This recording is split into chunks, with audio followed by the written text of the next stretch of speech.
know, it's the basis of the understanding of the dynamics of the creation process, and then the application of that into our life every day can have a very, very deep meaning. Synchronicity is actually evidence of this self-organizing system, and you know, some people think of it as some god or God organizing creation. Some people think of it, you know, as you know, spirit and many other things. In what I'm doing, I'm starting to actually pinpoint the dynamics of that self-organizing agent, and it turns out that it seems to be the vacuum itself, that you know, the space between you and I, the space inside the atom is not empty. It's full of all the information that's radiated into it, and then it's fed back to us as our experience of reality. And so better we become at you know, focusing our intention in feeding the information to the vacuum of our intention in the most focused way and clear way, then easier it is for the vacuum to feed back an experience that matches closer and closer what we want.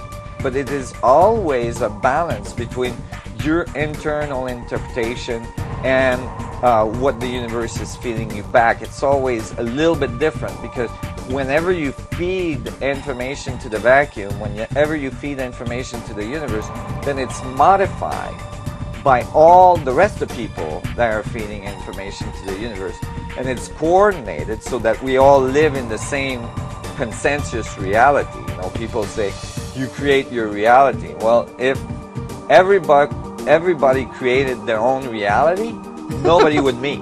Right. It would be very lonely. You know, everybody would be in their own reality by themselves. But really, what's necessary is to you know, use techniques of meditation or contemplation or so on to actually go inside yourself towards the infinitely small. You know, people say, I have a hard time visualizing infinity. Well, usually that's because they're trying to visualize infinitely big.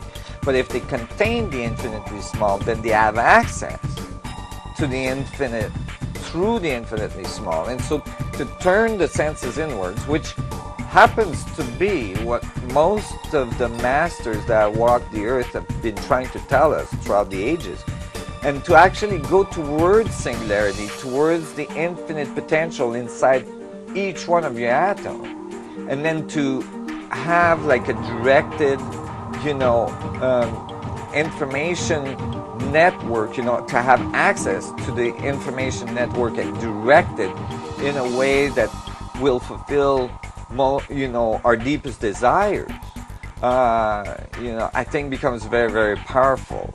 So now we start to see a physical route, a physical way, a mechanical way to actually have more and more influence on the vacuum and transform our world to more and more of what we want. Most people don't really see the mechanics of what's really going on in the world, but regardless of that, they're very familiar with this, that it seems kind of shaky, it's kind of threatening. They feel it in their gut. That's the biological imperative that says something's not right, and I'm concerned about this. So it says, yes, the entire population, even if they're not conscious of it, is being driven by a biological reality that we're on the edge of something that is so life-changing, and we don't know.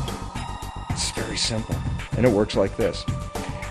A civilization is based on the beliefs that, or the answers to the perennial questions. Whoever provides answers to those fundamental questions, how do we get here, why are we here, how do we make the best of it? If a group buys the answer from some entity or some organization, we have a couple things going on. Number one, we then make that source our truth provider for that civilization. Whoever we buy the answers from, we have questions about anything else, we go to them because they are our truth providers.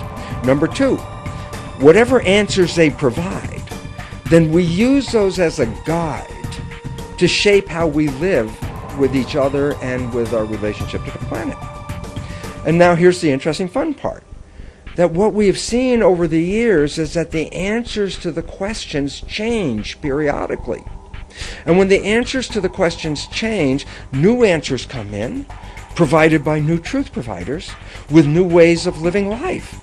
The old ways then start to crash and a new civilization comes up. It doesn't mean you get rid of everything from the previous civilization.